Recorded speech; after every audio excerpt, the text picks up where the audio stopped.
Good morning, class. Myself Kritika. I'm lecturer at EC department in Meherchand Polytechnic College, Jalandhar. Today we will cover our new topic, that is cable TV or CATV under the subject name of audio video system. तो सबसे पहले हम cable TV के बारे में पढ़ते हैं। Cable TV हम सब ने अपने घर में यूज़ किया हुआ है और उसका कनेक्शन किस तरह से था पहले हम वो देखते हैं। ये हमारा टीवी है जो हमारे लिविंग रूम में लगा हुआ है और ये हमारा रिमोट है जिससे हम ऑपरेट कर रहे हैं अपने टीवी को। तो क्या होता है कि हमारे पास जो केबल टीवी से हमारी जो वायर आ रही है उसके आगे हमने एक स्प्लिटर लगाया होता है। ये एक स्प्लिटर है जिसकी एक वायर हमारे टीवी को जाती है और एक वायर हमारे ट्रांसमीटर को जाती है। अब ट्रांसमीटर में हमारे पास इंफ्रारेड रिपीटर केबल भी लगी हो सकती है, अदरवाइज वो हमारे एक यूनिट के पास जाती है, यानी कि या तो हम उससे कैमरा चला सकते हैं। आपको पता है कई लोगों ने अपने लैपटॉप्स के ऊपर या अपने टीवी के ऊपर कैमरा इंस्टॉल किया होता है। सो कैमरा भी हो सकता है, वीसीडी भी हो सकता है, डीवीडी, सैटेलाइट, सब यूनिट्स जो है हम यहाँ पे इंफ्रारेड रिपीटर केबल के साथ या फिर ट्रांसमीटर के साथ उसको कनेक्ट करके हम इसके साथ कनेक्ट कर सकते हैं। अब जब हमारे पास एक रिमोट है, रिमोट का मतलब कि हमारा जो रिमोट है वो अगर टीवी के साथ सिग्नल भेज रहा है, दैट मीन्स वहाँ पे हमारा रिसीवर लगा होगा। टीवी पे कोई रिसीवर होगा जो हमारा रिमोट से जो भी हम उसको कमांड देते हैं वो उसको रिसीव करता है और उसको ऑपरेट करता है। तो यहाँ पे एक हमारी ऑडियो वीडियो आउटपुट केबल लगी हुई है जो आगे हमारे डिस्प्ले के पास जाती है, इधर लैपटॉप के पास या कंप्यूटर के पास, किसी के पास भी। तो बेसिकली हमारा 2.4 गीगाहर्ट्ज़ पे ये ऑपरेट करता है और 433 मेगाहर्ट्ज़ पे अगर हम रिसीवर से ट्रांसमीटर की तरफ जा रहे हैं। तो एक बेसिक केबल टीवी का कनेक्शन है जो आप सबको पता है कि आपके घर में एक टीवी लगा हुआ है, उसके पीछे एक केबल टीवी वायर लगती होती थी और साथ में हम उसके कुछ भी कनेक्ट कर सकते हैं। कई लोगों ने वीसीआर वगैरह कनेक्ट किए हुए थे। ठीक है, अब केबल टीवी है क्या? केबल टीवी एक ऐसा सिस्टम है जो टेलीविज़न प्रोग्राम्स को डिलीवर करता है जिस भी सब्सक्राइबर ने उस कनेक्शन के लिए पे किया होगा। जैसे सपोज़ मैंने अपने घर में केबल टीवी लगाया तो मेरे घर केबल टीवी ऑपरेटर आता था जो एक मंथली सब्सक्रिप्शन फ़ीस लेके जाता था और उसके अकॉर्डिंगली ही वो मेरे को टेलीविज़न प्रोग्राम जो है वो डिलीवर कराता था। अब ये होते कैसे थे? रेडियो फ्रीक्वेंसी सिग्नल्स जो हैं वो ट्रांसमिट होते थे थ्रू कोएक्सियल केबल और उसके बाद आजकल थ्रू फाइबर ऑप्टिकल केबल्स। तो पहले कोएक्सियल केबल के थ्रू हमारे चैनल्स जो हैं वो ट्रांसमिट होते थे और अब हमारे ऑप्टिकल फाइबर केबल्स यूज़ होने लग गई हैं। सो केबल टीवी जो था 1970s में इंट्रोड्यूस हुआ था।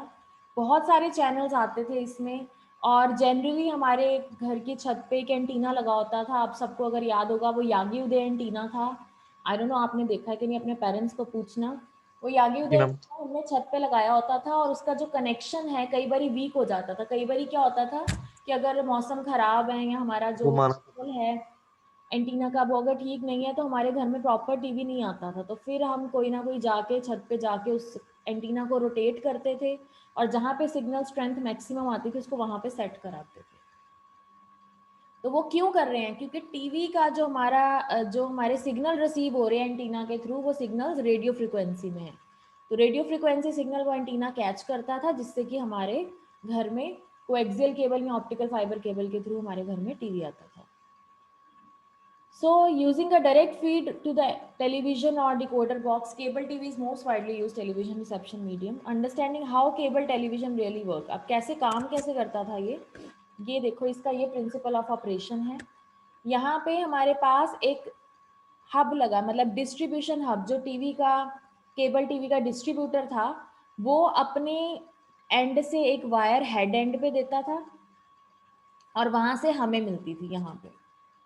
ये हमारा यूज़र है। तो मतलब एक ही केबल ऑपरेटर होता था, जनरली एक कॉलोनी में एक केबल ऑपरेटर होता था, उसको हम डिस्ट्रीब्यूटर बोलते थे। तो उसके एंड से हमारे एंड तक जो है वो एक वायर डली होती थी जिससे हमारे पास सिग्नल आता था। अब उसमें क्या होता था, हमने उस वायर के आगे ऑप्टिकल नोड लगाए हुए हैं। ऑप्टिकल नोड हर जगह लगे हुए थे और उसके आगे एक ट्रंक या एम्पलीफायर लगा हुआ था, आरएफ एम्पलीफायर। क्योंकि हमारा जो एंटीना है वो आरएफ सिग्नल को कैच कर रहा था, इसीलिए वो ऑप्टिकल फाइबर के थ्रू जब हमारे टीवी तक पहुंचती थी तो उसके आगे हमने एम्पलीफायर्स लगाए होते थे ताकि सिग्नल का लेवल स्ट्रांगली हमें रिसीव हो, एम्पलीफाइड रिसीव हो। तो ये हम सबके घर हैं।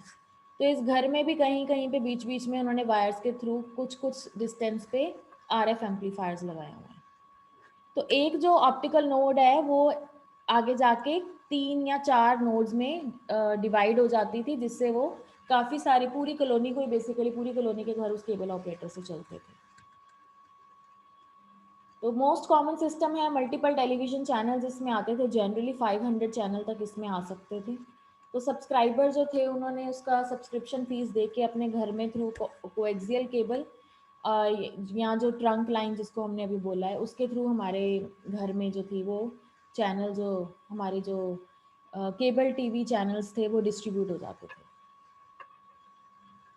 ठीक है, तो इसमें क्या होता था, by giving each channel different frequency slot दिया होता था हर चैनल को, तो वो एक पर्टिकुलर बैंडविड्थ में कितने सारे चैनल्स आ जाते थे जिनकी फ्रीक्वेंसी स्लॉट डिफरेंट होता था, तो इसीलिए वो आपस में इंटरफेयर नहीं करते थे।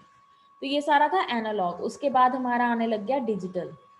तो डिजिटल में आपको सेट टॉप बॉक्स के बारे में मैंने बताया था, वो सारा सेट टॉप बॉक्स वाला जो आजकल यूज हो रहा है। अब इसमें भी अपस्ट्रीम चैनल और डाउनस्ट्रीम चैनल्स होते थे। अपस्ट्रीम चैनल का मतलब आपने जो रिक्वेस्ट करी है केबल ऑपरेटर को कि आप क्या देखना चाहते हो, और डाउनलिंक मतलब जो उन्होंने आपको भेजा है। ठीक है, तो आपने हर एक जो शो देखना है उसके अकॉर्डिंगली आपकी एक फ़ीस होती थी।